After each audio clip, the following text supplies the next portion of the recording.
Programme में एक बार फिर खुशामदीद नाज़रीन। अब जो इलेक्शन कमीशन के हवाले से गुफ्तगू हो रही है या जो तासुर दिया जा रहा है कि शायद जैसे पंजाब असम्बली के अपोजिशन लीडर को डी नोटिफाई किया गया, इसी तरह अब कौमी असम्बली और सेनेट में जो अपोजिशन लीडर्स हैं उनको भी जल्द डी नोटिफाई किया जाएगा। इस हवाले से कंवर दिलशाह साहब से हम गुफ्तगू करेंगे। कंवर दिलशाह साहब, बहुत शुक्रिया सर वक्त निकालने का। आज जो ATC का फैसला आया है उसके बाद मैं आपसे ये जानना चाहूँगा कि क्या इलेक्शन कमीशन कानून के तहत ये जो दो अपोजिशन लीडर्स हैं या बाकी जो अरकान हैं उनको डी नोटिफाई कर सकता है?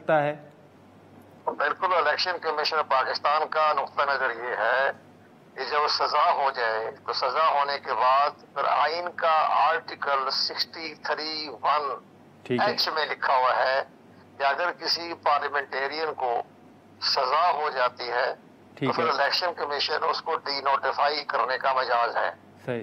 अब ये इलेक्शन कमीशन ने जो दो पार्टी, जैसे आपने फरमाया 2 को या 3 को जो उन्होंने डी नोटिफाई किया, वो भी आर्टिकल 63(1) के तहत उसका नीचे जाए तो उसमें H के तहत उनको डी नोटिफाई किया और इलेक्शन एक्ट 232 के तहत इसमें लिखा हुआ है कि कन्विक्टेड होने के बाद कन्विक्शन हो जाए उसको इलेक्शन कमीशन डी नोटिफाई कर सकता है। अब ये 2 पॉइंट है। पॉइंट ये है कि अब अगर ये हाई कोर्ट से जाके, जब ज़ाहिर है वो सेशन कोर्ट का फैसला है तो चले तो हाई कोर्ट में होना है।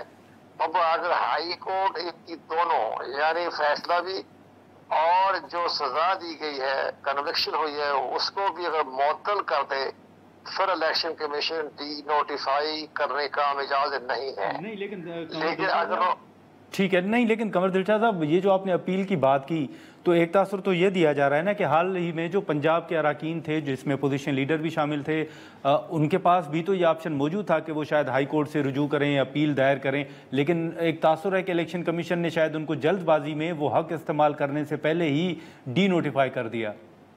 ये इलेक्शन कमीशन के अपने स्वाबदीती इख्तियारात होते हैं कि अगर वो अपील में लेकिन अगर अपील में लफ्ज है तो फिर डी नोटिफाई करते हुए अपील का इंतजार करना चाहिए था।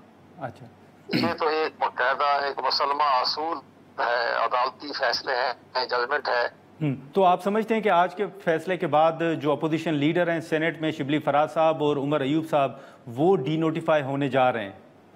वो तो पुरानी जब अभी चंद रोज की पहले की मिसाल को मद्देनजर रखें कि दोनों डी नोटिफाई हो जाएंगे चंद रोज में। अगर इन्होंने अपील का कोई फैसला सामने नहीं आता या अपील नहीं करते, ठीक है, तो फिर तो लाजिम बात है डी नोटिफाई हो जाएगा। अगर उन्होंने अपील कर दी तो फिर इलेक्शन कमीशन को अपने फैसले को भी इंतजार करेगा अपील के फैसले तक। चलें, ठीक है। कंवर दिलशाह साहब, बहुत शुक्रिया वक्त निकालने का। नाज़रीन, गुफ्तगू आपने सुनी। अब आज के फैसले के बाद ये ने तो इस फैसले के हवाले से अपने तहफ़्फ़ुज़ात का इजहार भी किया है और ये ऐलान भी किया है कि इस फैसले को चैलेंज किया जाएगा। अब देखें कि चैलेंज करने के बाद आगे क्या सूरत हाल सामने आती है और इलेक्शन कमीशन की जानिब से इंतज़ार किया जा सकता है या पहले की तरह कोई हुकूमत जो हुकूमत के एक तहफ़्फ़ुज़ात अगर हम कहें इलेक्शन कमीशन के हवाले से या PTI के ख़ास तौर पर जो तहफ़्फ़ुज़ात थे इलेक्शन कमीशन के हवाले से, उसी तरह कोई फ़ैसला सामने आता है। आज के प्रोग्राम में इतना ही। इजाज़त दीजिए।